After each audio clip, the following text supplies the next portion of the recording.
In literature, fashion has been used as a way to subvert traditional gender roles and to challenge societal norms around gender and sexuality. For example, in Virginia Woolf's Orlando, the protagonist undergoes a gender transformation and experiments with different styles of dress and appearance, challenging the notion that gender is fixed and immutable. Similarly, in Jeanette Winterson's Written on the Body, the narrator's gender is never revealed, and the character is often described in terms of their clothing and physical appearance, blurring the lines between gender and sexuality. In fashion, literature has been a source of inspiration for designers looking to push the boundaries of traditional fashion aesthetics.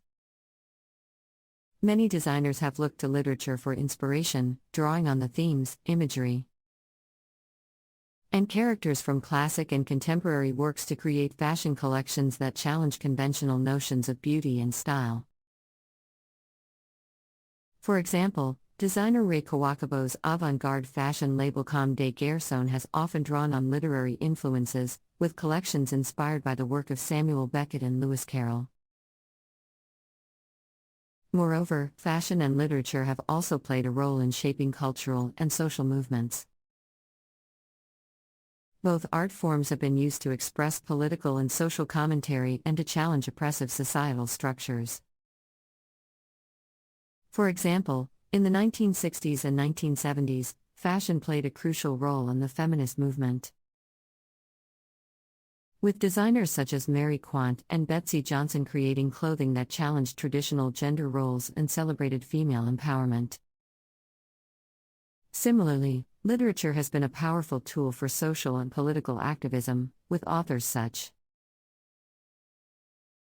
as James Baldwin and Audre Lorde using their writing to advocate for civil rights and social justice.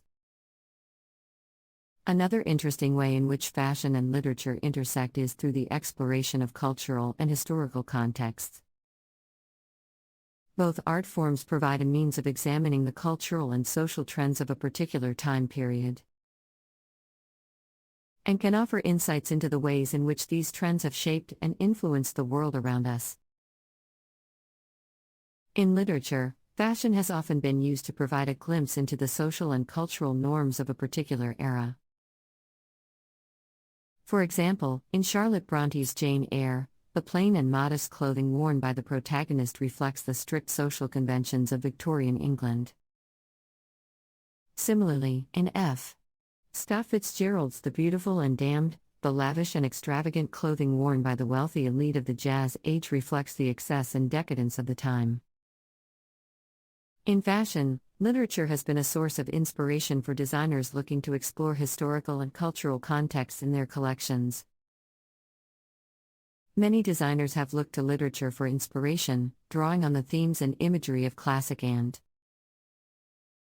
contemporary works to create fashion collections that reflect a particular era or cultural movement. For example, designer Alexander McQueen drew on the Gothic and Romantic literary traditions to create fashion collections that reflected the dark and romantic aesthetics of these periods. Furthermore, fashion and literature have also played a role in shaping cultural identity and national pride. Both art forms have been used to celebrate and express cultural heritage and identity, and to challenge dominant cultural narratives.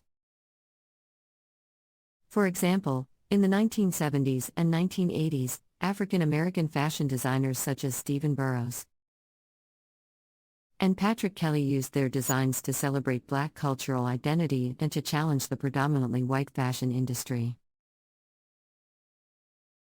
Similarly, in literature, authors such as Chinua Achebe and Toni Morrison have used their writing to celebrate African cultural heritage and to challenge the dominant narratives of colonialism and racism.